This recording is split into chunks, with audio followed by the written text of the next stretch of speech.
ऐसे करोगे ना? हाँ थोड़ा सा एक्टिविटी करो तब सही होगा। 3 बार, तीसरी बार हो रहा है पैर अब।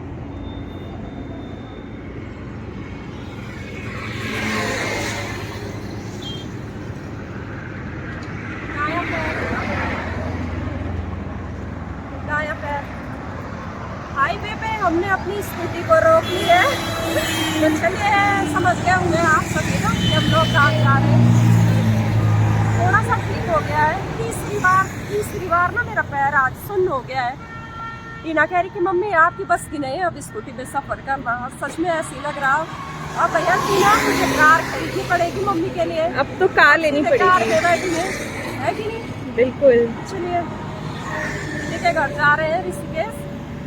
तो देखते हैं चले? तक पहुँचेंगे। चले? तीसरी जगह रोक दी है स्कूटी ना, और पता नहीं अभी और आगे कितने बार रोकनी पड़ेगी। ऐसे तो हम पता नहीं कितने बजे तक पहुँचेंगे टीना, रात हो जाएगी फिर।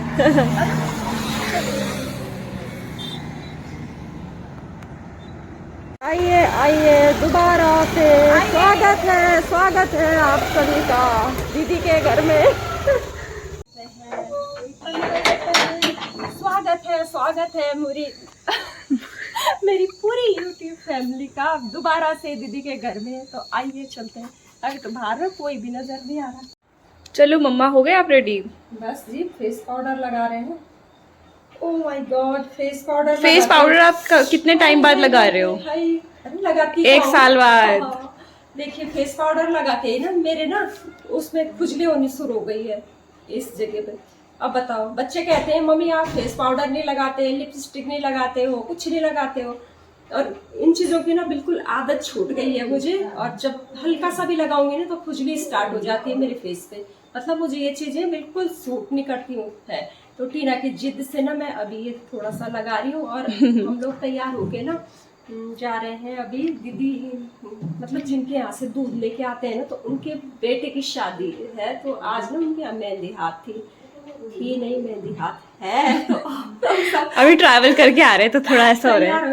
दिमाग ना हिलावा सा लगा हुआ है हमारा ना। तो चलिए जल्दी से रेडी होके, मैंने तो सूट पहन लिया और बस तैयार होके हल्का सा थोड़ा सा लिपस्टिक भी लगाओ करके फिर निकलते हैं घर से।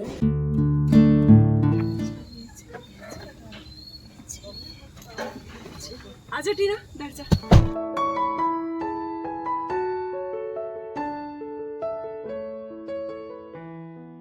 तो आजकल ना मैं ऋषिकेश आई हुई हूँ, क्योंकि यहाँ पे ना मुझे कुछ ज़रूरी काम की वजह से आना पड़ा। और पास होने का यही फ़ायदा होता है ना, नज़दीक का यही फ़ायदा होता है भाई, जब मर्जी तब चले जाओ और कुछ काम है तो वो भी हो जाता है। क्योंकि अगर दूर होती, कहीं दिल्ली होती या कहीं कोटद्वार होती जैसे पहले रहती थी ना, तो इतने आसानी से शायद नहीं आया जा सकता था। तो बस यहाँ पे ना दीदी के साथ में आ गई हूँ शादी में। और घर में ना मैंने अपनी चाय वाई पीने के बाद बस तैयार हो गए थे। और देखिए इन्हीं दीदी के बेटे की शादी है जिनसे मैं गले लगी यहाँ पे ना। अरे मेरे बाल ना थोड़े से फंस गए थे उनके उसमें क्लिप में ना। तो देखिए मैं यहाँ पे ना दीदी को ढेर सारी बधाई दे रही हूँ कि दीदी बहुत बहुत बधाई हो भाई आपको, बहू आ गई, आने वाली है आपके घर में। तो देखिए ये उन दीदी की देवरानी भी है और बहन भी है, मतलब सगी बहन है ना, ये देवरानी जेठानी बनी हुई है और एक ही घर में है दोनों ना। तो कितना बढ़िया है ना। तो यहाँ पे मैं दीदी को भी देख रही थी। तो दीदी ना थोड़ा न्योता लिखाने के लिए गई थी ना, और फिर उसके बाद मिल गए थे। तो खूब थोड़ी देर गपशप मारी और कह रहे थे कि मतलब तुम लोग दिन में क्यों नहीं आए, कीर्तन भजन हुआ ना, तो कह रहे थे कि दिन के टाइम क्यों नहीं आए। तो मैंने कहा हम तो अभी आ रहे हैं भाई देहरादून से, और दीदी को भी काम रहता है माँ जी के साथ, फिर ना इधर उधर कहीं नहीं जाया जाता है, माँ जी को तो छोड़ ही नहीं सकते भाई हम अकेले। तो चलिए अब ना थोड़ा डीजे की तरफ बढ़ते हैं। और यहाँ पे देखिए इतना ये छोटे छोटे बच्चे ना, सच में ये बच्चे बड़े कमाल के डांसर होते हैं। बड़े तो उतने मतलब करते हैं, पर बच्चे तो भाई आपके एक से एक पता नहीं कहाँ से इतनी अच्छे वो एक्शन कर लेते हैं ना।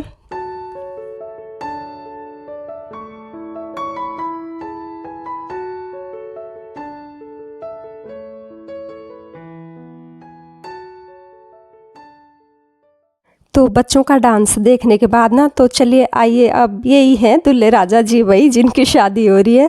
तो हाथों में ना मेहंदी लग रही है और बहुत ही सुंदर यहाँ पे मेहंदी लगा रहे थे ना। तो यहाँ पे देखिए दूसरी साइड मैं चली गई थी डीजे पे डांस करने के लिए। तो देखिए टीना को कह रही हूँ कि भाई तू भी आ जा मेरे साथ, मुझे तो आता नहीं है डांस करना। लेकिन टीना कह रही कि नहीं मम्मी जैसे भी आ रहा है आपको करो, बस शर्माओ मत ये बोल रही है ना। तो मैंने कहा चल हाथ पकड़ ले भाई मेरा, और जैसे भी आ रहा है हमें करना कर लेते हैं डांस ना। और यहाँ पे फिर ये देवरानी जेठानी है तो इनके बीच में मैं खूब झूम रही हूँ ना। तो डांस तो मुझे बिल्कुल भी नहीं आता है करना, मैं सच बता रही हूँ। बस ऐसे थोड़ा हाथ पैर थोड़ा मटका लेती हूँ कमर चला लेती हूँ थोड़ी सी बस, पर ऐसा डांस नहीं आता है करना ना। पर सच कहें ना तो हमें ना अपने एन्जॉयमेंट के बारे में सोचना चाहिए। ये नहीं सोचना चाहिए कि अगल बगल लोग हमें देख रहे हैं। तो सच में वही लोग सबसे ज़्यादा वो रहते हैं, मस्त रहते हैं, जो मतलब किसी की परवाह नहीं करते हैं। लेकिन मैं ना शुरू से ही हमेशा से मैंने लोगों की परवाह की कि भाई लोग मुझे देख रहे हैं क्या सोचेंगे, ये सोचेंगे। पर धीरे धीरे मैं इन चीज़ों से अब ऊपर उठ रही हूँ। हाँ भाई ज़िंदगी एक बार मिलती है, बार बार तो मिलेगी नहीं, है ना। और इस दुनिया से तो जाना है तो थोड़ा सा भाई अब अपने अंदर चेंज करना भी बहुत ज़्यादा ज़रूरी है। भले ही हमें डांस नहीं आता है ना, पर अपनी खुशी के लिए सच में करना चाहिए डांस। तो यहाँ पे मैं टीना से कह रही थी कि चलो हम भी ना हाथों में मेहंदी लगा लेते हैं। तो वहाँ गए तो मेहंदी वाले तो वहाँ से गायब ही हो गए थे। तो बस अब इसके बाद हम लोग ना खाना खा लेते हैं यहाँ पे। तो आ गई हूँ मैं यहाँ पे, और बहुत आइटम बनी हुई थी यहाँ पे ना। तो सभी लोग मतलब खा रहे हैं यहाँ पे। दीदी तो अभी बैठे हुए थे दूसरी साइड, दीदी और जिया जी भी साथ में थे ना, तो वो बैठे हुए हैं चेयर के ऊपर। और यहाँ पे मैंने अपने लिए और टीना के लिए एक ही प्लेट में मतलब ले रही थी मैं। देखिए नान ख़त्म हो गए थे तो भैया कह रहे कि थोड़ा सा मतलब इंतज़ार कर लो, और देखिए फिर नान भी आ गए। तो यहाँ पे एक मैं अपने लिए ले रही हूँ और एक टीना के लिए ले रही हूँ नान ना। तो थोड़ी थोड़ी मतलब चुन चुन के मैंने सब्जियां ली है, ज़्यादा भी नहीं ली है। मन तो करता है भाई खाओ ढेर सारा, लेकिन वही है ना फिर तबीयत भी ख़राब हो जाती है तो थोड़ा संभल के मुझे खाना पड़ता है खाना। और देखिए यहाँ पे एक छोटी सी प्यारी सी क्यूट सी मैं आपको बेबी दिखा रही हूँ। तो इतनी प्यारी लग रही थी ये ना, बाप रे मैं तो बता नहीं सकती। और इतनी बातें नहीं, और इतनी प्यारी प्यारी बातें कर रही थी ना कि मन कर रहा था कि बस इसको गोदी में उठा लूँ, मेरे को भी इसको प्यार करूँ ना। पर वही है ना कि बच्चे फिर चिढ़ भी जाते हैं और किसी को पसंद नहीं रहता, तो उस चीज़ का भी ना ख्याल रखना पड़ता है। तो आखिरकार मेरे से रहा नहीं गया भैया, मैं तो चली गई हूँ दोबारा से पास में ही ना। और देखिए जूड़ा बना रखा, लंबी सी चोटी बना रखी है, और उसमें देखिए कैसे वो लटकन टाइप की ना, अभी दिमाग में मुँह जुबान में नाम नहीं आ रहा मुझे, वो लगा रखी पीछे से। और मैं खड़ी थी यहाँ पे ना, तो कह रही कि मुझे ना पूरी दे दो। मैंने कहा अच्छा पूरी दे देते हैं। तो चलिए खाना खा लिया, अब स्वीट डिश खाने की बारी आ गई थी। तो यहाँ पे ना मैं और दीदी यहाँ पे गुलाब जामुन खा रहे हैं। और सच में जितना भी खाना बना हुआ था ना, स्वीट डिश हो खाना हो, इतना टेस्टी और बढ़िया बना हुआ था ना। और बहुत ज़्यादा भीड़ थी भाई मेहंदी हाथ के दिन। तो हम लोगों ने अपना वो किया, डिनर किया यहाँ पे, मतलब खाना खाया। और उसके बाद हम लोग घर के लिए आ गए थे। और देखिए टीना और दो उसमें ना दोने में अपने लिए और मेरे लिए एक एक ना गुलाब जामुन और लेके आ गई थी। तो मतलब इतने अच्छे लग रहे थे गुलाब जामुन। तो चलिए ये ब्लॉग भी अब शादी वाला यहीं पे एंड होता है।